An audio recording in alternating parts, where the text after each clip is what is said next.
Welcome to the Real Estate Pros Show, where we interview real estate investing professionals from coast to coast, as well as the service providers that serve the real estate investing industry.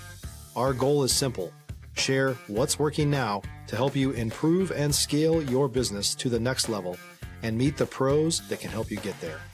Real Estate Pros is powered by Investor Fuel, America's leader in helping real estate investors and professionals build the business you need to live the life you've always dreamed of. Let's start today's show.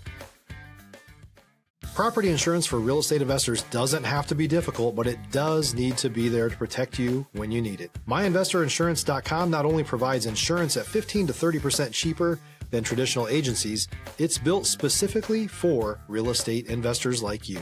You can set up an account in about 2 minutes, get quotes on properties, turn on and turn off insurance for your fix and flip or rental properties in around 2 minutes without having to talk to anyone directly, all through our portal. There's no better way or faster way to make sure you've got the coverage you need to protect you, and no more lengthy policies either. Once you're set up, you're billed monthly and prorated by the day for however long your policy is active. It's powered by MSI, the third largest independent MGA, with 1.5 million customers and more than $1 billion in cumulative premiums written. Get set up today in about 2 minutes at myinvestorinsurance.com/fuel. Hey everybody, welcome back to another episode of the Real Estate Pros podcast. I'm your host, Dylan Silver, and today's episode is brought to you by the Investor Fuel Real Estate Mastermind, the premier real estate mastermind for real estate investors. Today's guest, we have Andrew Holloway. Andrew is the founder and CEO of Sir Plutus, a company dedicated to transforming financial futures through passive real estate investing. Andrew, welcome to the show. Hello, thank you. Absolutely. And before we hopped on here, we're both in the DFW area. You're in Capel. I'm pronouncing that correctly? Oh, yes. I've made that error before, calling it Koppel, and was told this is not how you pronounce this area. So I always make sure whenever anyone's from Capel that I'm hitting and dismounting correctly on the Capel part. But Andrew, I always ask my guests at the top of the show how they got into the real estate space. So I was told for a long time that I should get my real estate license, but I was one of those that didn't like the idea of not having a steady paycheck. And that's what I thought of it. So I procrastinated for years and years. And then finally I did, and launched myself into a huge career. So yeah, that's kind of how it started. The real estate license. So this is interesting because you would think that on a real estate podcast, we would have more people with licenses on the show. But what I've found is it isn't always having a real estate license isn't always synonymous with being a real estate investor. And so my personal journey has been going from being on the outside looking in to being a wholesaler to then I actually got my license yesterday in Texas. So I'm happy that I passed. Nice work. Yeah, I mean, I joke with people that the test was so difficult that now if you've taken the test, whether you've passed or failed, you have increased respect for realtors in Texas. Yes, that's true. That is very true. And Most do not pass on their first try. So if you did that, that's good. That's a great job on your part. Yeah, I've spoken with quite a number of people. Believe me, there was an all-nighter or two in preparation and some stress, but I digress. Going from being outside of the real estates to being a real estate agent yourself, was it a natural transition? Did you know people? Was it in your blood? How did you decide I'm going to go and embark on this career? Well, so that's the thing. You mentioned a minute ago about not many people having licenses. I have actually since sent mine back to the state. I don't need it anymore. But it opened a whole lot of doors. In fact, more doors than I would have even realized were available to me without having it. So how it really kind of launched was once I got it, my first kind of job out of the gate, besides selling some family property or whatever, I landed a job with a company that started this whole trend of buying to fix to rent. United States. They're not they're a Japanese-based firm, and they were before Zillow and Open House and all of that. And so I actually entered right away as an acquisition agent for them. And that's where I really got my feet wet in the whole investment space. Stop living on an island and join the #1 mastermind in America for professional real estate investors. Investor Fuel is a community of hundreds of the nation's top investors working together to build stronger businesses and better lives.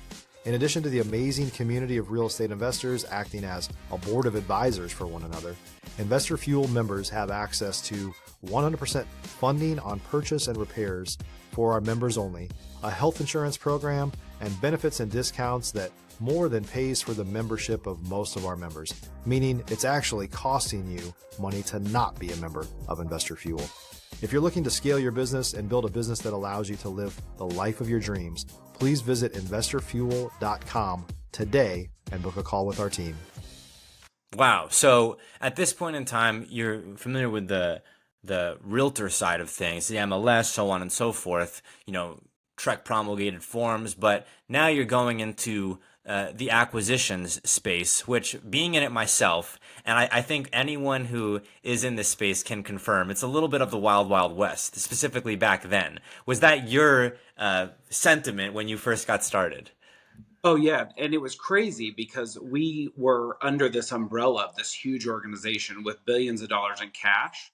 So any single family home that I walked into, if it fit my model, I knew it was going to be mine. And it was during the big buy frenzy.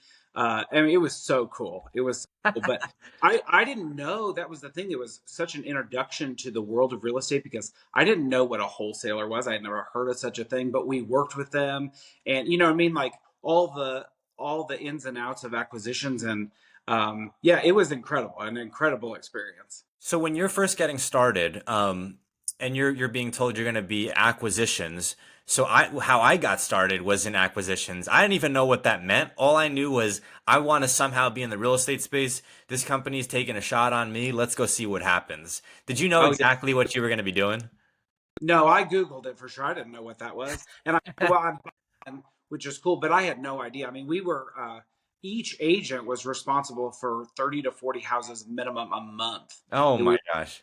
it was high level and it was so cool. But a great education. So were you in every one of these scenarios the end buyer, meaning it was going to your company that you were working for? Yes, it Okay. was. Yeah, so this is would they consider themselves an iBuyer? Would that be the area that they were in? Yes, so they were the original iBuyer, if you will. So Okay. they would buy in. What was really cool and a great experience was that I, as an acquisition agent and then down the road manager, um, we would be in charge of the property from beginning to end. Right? We had an in-house rehab team, we had an in-house leasing team at the end, but from we had a title company a floor above us. So we handled the transaction. So we were in depth with all of the contracts and how that worked with negotiations. Two, we had I redid their rehab on what we put in, how we painted it. We changed different things because we started a flipping thing, which I can talk about later. But yeah, and then we had it all the way to the end where we would hand it off to the leasing team. So it was really broad view of the investment side of single family homes. Wow. So it sounds like you really took off and ran with this role. And I find that these acquisition roles can be great. I mean, they can really, not just for me, not just for you, but a lot of people will attribute their success. The woman, before we hopped on the podcast, I was talking about this woman who was from Romania, came here with $400 in her pocket, was going to be working at either a Subway, a Walmart, or a Target just to make money. Because she had money frozen in a bank account in Europe, and unbelievably, she ended up being in some type of phone screening, acquisition type role, and is now doing 7-figure commercial deals. Like these acquisition roles are really a way to launch people's careers. So talk about John excuse me, Andrew. Talk about, Andrew, the scale here that you had from being in acquisitions to fixing and flipping to then going out and doing your own thing. So we were buy to fix to rent. That was the whole thing. They were reselling the properties back to investors back in Japan, but that's a whole other thing. But basically, I noticed that there was a big missed opportunity with flipping.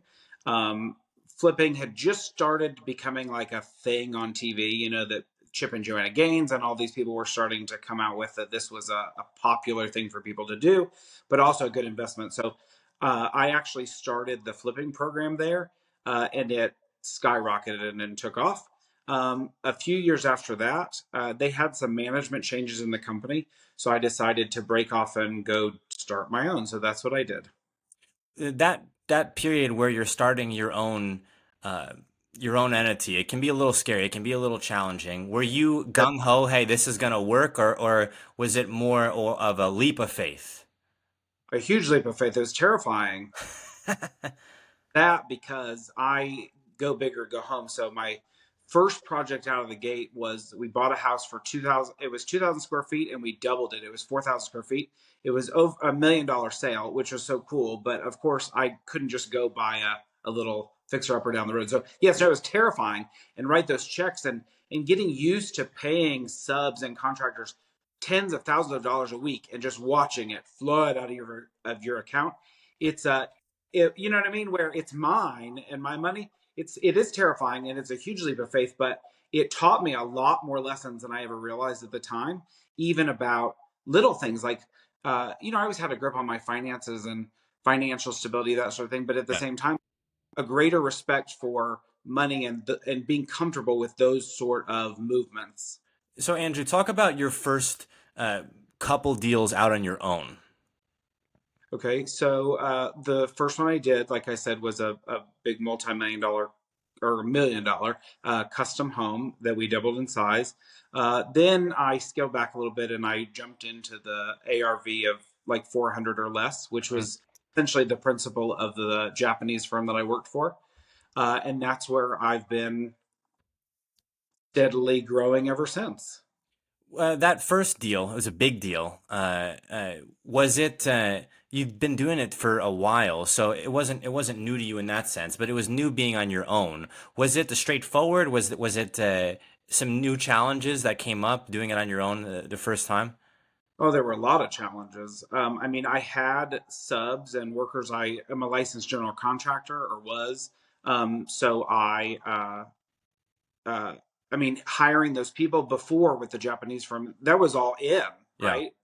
They handled I just said, oh, this is pretty, put this in, and they went and did it. But hiring the people and managing the people and finding out that you don't want to pay people hourly instead of per job and all those little things that can kill you as an investor. It was straightforward in a sense, but also so not straightforward because there was all these finite details to learn, because I'm now not only have my CEO hat on, but now I have the GC hat on and the accounting hat on and the resale hat on. And so all these things. So it's definitely a learning curve, but I got through it. I will say, for folks who are fixing and flipping, it does help you quite a bit to be a contractor, general contractor yourself. Oh, yes. If you're, I don't know about other areas, but like DFW, for example, even just buying, the margins are so tight and it's so hard sometimes to even get an actual project. That's what I've noticed. A lot of people have come to me wanting to learn to flip and that sort of thing. And unless you're doing it on scale, unless you're doing it because you're part of it, it's just really, really hard to do these days. You know, to your point, Andrew, I've noticed so many people going from wholesaling to fixing and flipping to then seeing the margins are getting slimmer and slimmer to then just being the lender, hard money lending, note buying, construction loans. Like it's tougher. There's no question that it's tougher and everybody feels it, but specifically if you're flipping in DFW, which leads me to pivoting here at my next couple questions. You've taken this now from real estate agent to working for the Japanese company to doing your deals on your own, but help us piece together to today where you're the CEO of Sir Plutus. How did that come about? If you're looking for consistent, high-quality leads, look no further than Investor Machine. Investor Machine isn't just another agency. It's the most sophisticated, data-driven lead generation company on the planet for real estate investors. and serves the role of being not just a lead generator for your business, but a marketing partner that is helping you achieve your goals along the way. Go to investormachine.com to learn more and schedule a call with our team today.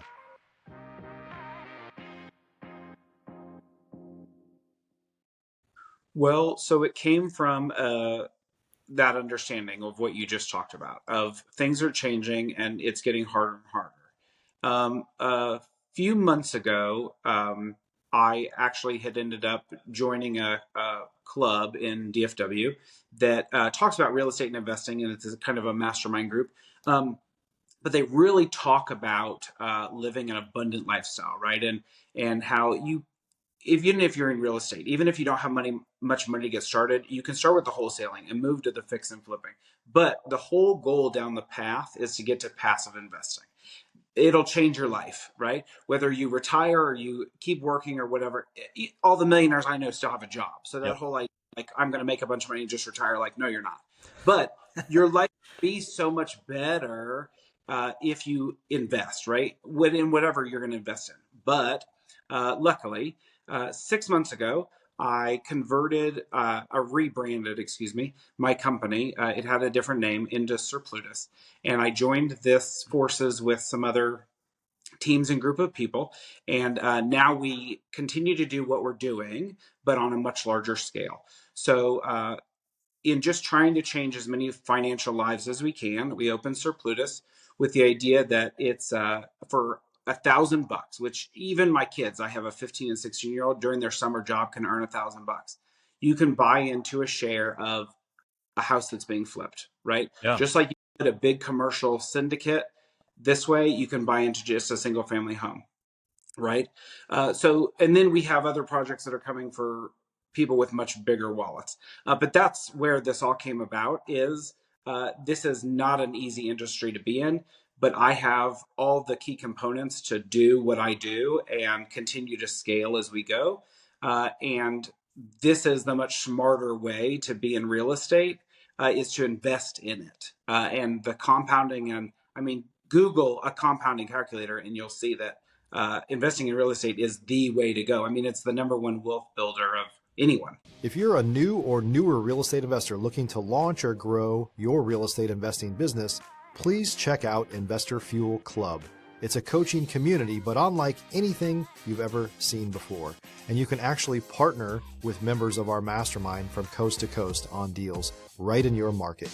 There's no better opportunity to build a consistent business than to literally partner with pros to help you avoid costly mistakes, avoid the need for capital to do deals, and help you eliminate your fears as you're starting your business. Learn more about Investor Fuel Club at investorfuel.com/club. Andrew, is this fractional investing? Is that similar? Am I totally off there? Yeah, essentially. So most syndications, right, real estate syndications, they're taking these big apartment complexes or skyscrapers or whatever, and they're offering participation in it. So what we do is essentially the same thing. So it's very simple. We take the cost to do a project, right? Say I'm going to buy a house for $100,000, and then we're going to put $50,000 in to fix it. I don't break down all the title fees and all that stuff. We don't worry about that. So let's just say for this example, our cost to do this project is going to be $150,000. So we take that amount and we divide that into $1,000 increments. The company keeps half of those, and then we offer up. It's not really sell off because there's no markup. We offer up half of those shares to individuals. We usually have between 5 and 7 individuals that invest in these projects. So basically, we're creating these little investor groups that are going around and buying up these houses and flipping them. And is this in Texas? Is this elsewhere? Are you expanding? Yeah, so we're just in Texas right now. We have a lot of land to cover here. Yeah. I am a native Texan, and so this is kind of a passion project of mine anyway. So yes, right now we are just Texas-based, and we will be that way at least for the foreseeable future. We have plenty to do here. And is it, we're in DFW Metro, is it centered around here or is it all throughout the state? Oh yeah, we have, if you're familiar with DFW, we have a project that's up for sale by White Rock Lake. We have another project that's in the middle of construction over in Rowlett, Texas. And then I just closed on another one in Plano, Texas, probably one of the best suburbs here in Dallas. So yeah, we got projects all over. Andrew, I'm curious to see what your feedback is on. No one has a crystal ball, but there's a lot more what seems like I've heard this term fractional investing, right? And people aren't aware that they can get in to real estate investing without buying the full thing, taking down the whole whale, so to speak. Um, are you seeing this as a trend? Was this kind of how you saw that it was ripe for innovation and said, "Hey, I'm going to launch Sir Plutus because of this need." Right? People want to partake in real estate, but don't necessarily know how. Am I off on that, or is that some? No, no, Yeah. no, that's exactly right. A few years ago, when I put this kind of idea together, I didn't know that syndication was a thing. I didn't know that people were doing that. Um, since I have launched, I still have not found another platform that does exactly what we do. However, to that, there is great innovation in the space. There are several other companies that do allow for even $100 for you to get in and invest in real estate.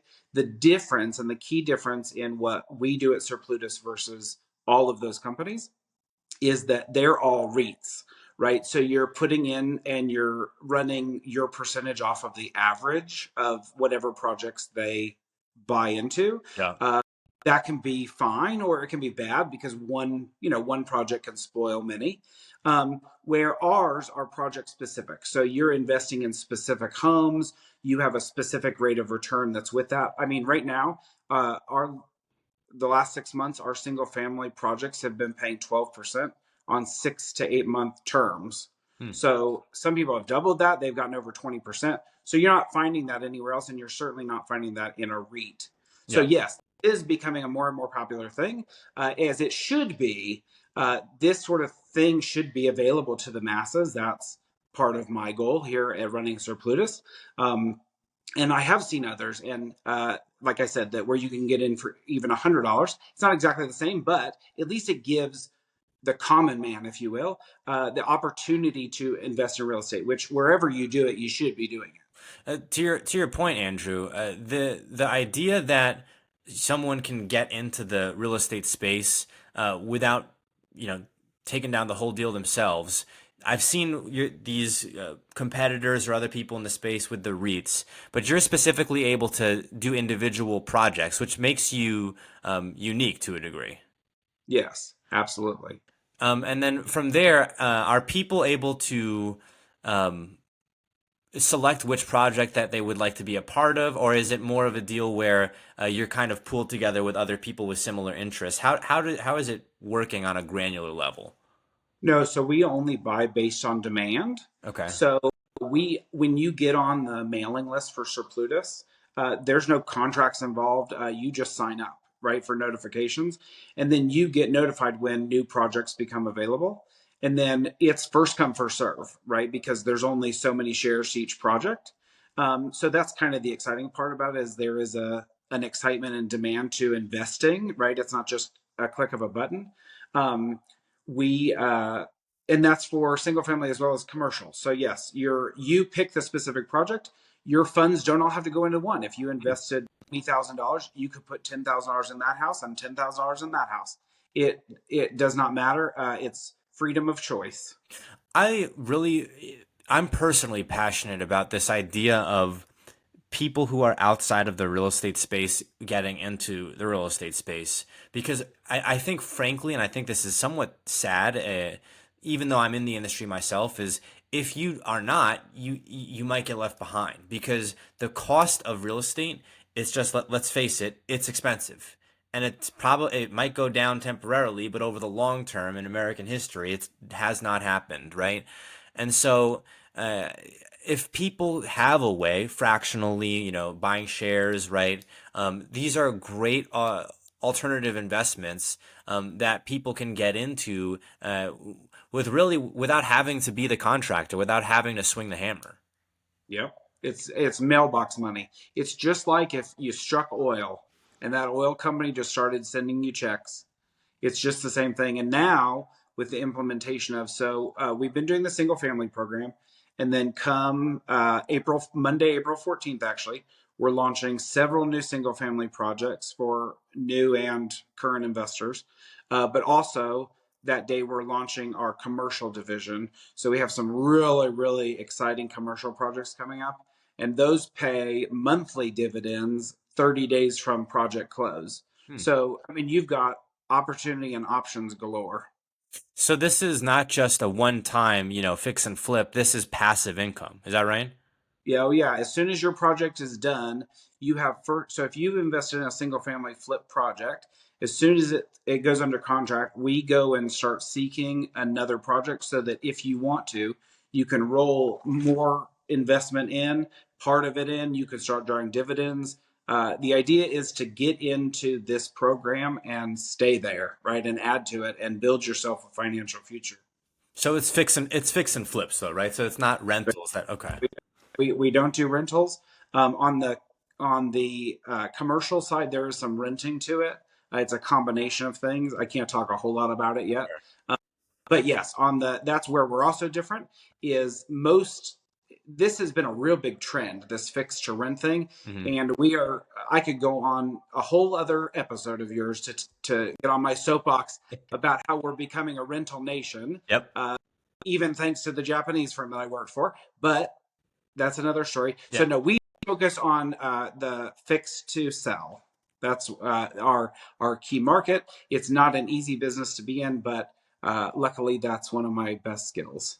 I mean, yeah, you've got lots of experience in there doing on your own working for the Japanese company. And for folks who are totally new to it, it is quite an undertaking, right? So these expenses, like you take down a wall and you'd have no idea what's going to be behind that wall, right? And then if you're selling it on the MLS, like you have to have it to standard to find a traditional buyer. Like it's work, right? And so it's not just having a mentor, it's having a proven system in place, a platform where that is taken away from you. It's like you said, mailbox money. And doing projects, it looks so fun on TV, and they sure do make it look good. But let me tell you, it is we can deep dive into a house and take out walls and go down to the subfloor and all these things and bring it back to life in 2.5 months. Like, it's incredible what my guys do. But at the same time, when you're in it, it it just drags on. I think it causes divorces during remodels. So it's better just to invest. Yeah, I mean, I was on a flip site, just really trying to gain experience for myself. Because I have no background in the trades. My family isn't in real estate. I'm the only kind of one in this space who is brave enough to embark on it. And there was a project in Denton, which is where I'm at, where I was doing demo work. And during the same day, they were also doing some type of plumbing or foundation. And the foundation cracked and shifted. And so the contractor, who was also the owner, said that, like, I don't know how to fix this, right? And so Uh, they ended up having to, I didn't know this was a thing, but you probably are aware of this, Andrew. They had to foam the foundation, which oh ended yeah, up being, quite expensive, oh yeah. and then sending it, it was very, very difficult work, right? And so these things come up more times than you're aware of. And it's not like, I don't know the name of the shows, but the HGTV shows that make it look like a walk in the park and fun. Oh yeah, we've had a foundation leveled, and then because of the age, it had cast iron pipes underneath, and people don't realize that at certain ages they stopped all that, and that cracked that. So that's then a $30,000 extra mistake. And you just know, we've torn up bathtubs before, and there's literally no foundation under the tub. It's just a sinkhole. I mean, it's just crazy the things you run into when you're rehabbing houses. You're like, this is, I've never seen this before. But pivoting a bit here, Andrew, there's lots of different ways where people who are on the outside looking in can get in. And this is a great platform, Sir Plutus, where they can go. But folks also have the opportunity to, do the short-term rentals, midterm rentals, Airbnb, the VRBOs, right? And I think it's kind of almost death by figuring out how to get in. And so I'm curious to hear your take on kind of the multiple different popular ways that people who are maybe novices are getting into the business. So I've had a lot of people talk about all those sort of things. I think that because I've done some coaching myself for some real estate people, and what I always tell people when they come in and they have these ideas and they go on of doing Airbnb or short term, and I have family that does all that stuff. Um, these days, if you are a novice and you're just getting into it, the truth is you can make anything work, but don't do any of them just because you're trying to make money. It needs to be something that you're going to enjoy. You know, if you do Airbnb, it should be because you enjoy hosting people. You know what I mean? Like that's what's going to make it successful because you're going to take pride in your little Airbnb and that's what's going to make you be successful in that sort of space. Yeah. Because if just another person doing Airbnb or another person putting in an RV park, I see that like that's starting to become a big Yeah. trend as parks. But they come in there and they just make them like a parking lot. Like there's no expression or whatever. And at the moment they're filling up because that's just the way we're going. But just like Airbnb, if you don't from the beginning go in with a passion for whatever it is, it's just not going to do what you're hoping it's going to do. Yeah, to your point, Andrew, the platform is for hosting, right? And Yeah. so you have to remember, I mean, I've spoke with a gentleman in Miami, and all he does is manage the Airbnb communications for investors in the Dominican Republic, Ghana, Belize, and the United States. And Uh-huh. so just the communications portion of it, like someone's checking in, someone's checking out, there's an issue. You got to remember, when are most of these bookings happening? On the weekends, because that's when people are coming in. So now you work your full-time job and you got to be available at midnight on a week. Like you got to have your phone, right? Like on available. So it can be a job unto itself. And my feedback has always been similar to yours. You honestly do have to be passionate about it, because otherwise it's going to end up costing you money, not just in the long term, but also in the short term, because it's going to be bad reviews, it's going to be errors, it's going to be death by 1,000 paper cuts. And not just money, it'll just ruin your mind because having when you get into I've been there before and you even get into a project and it's not going well, it just consumes you like from the inside out until it's over. And especially if you get into something like Airbnb where it's not like there's an end date unless you just sell it, uh, you better be really prepared with what you're about to do because you can be successful, but it better be a passion. Otherwise, it's not going to go well. Yeah, no, I mean, I can tell you, not to scare people away, but I live in an area of Denton where I don't believe it was Airbnb. I believe it was another platform. But this person was away, someone, short term situation, one of the Airbnb competitors, they had a huge party, ended up, gunshots ended up going off, and first responders there. I don't know if it made the news, but it certainly made the local rounds. And you know, these things can happen, and God knows what happened inside the house itself as far as damage. So, you know, there's liability there too. And then on top of that, these platforms, rightfully so, their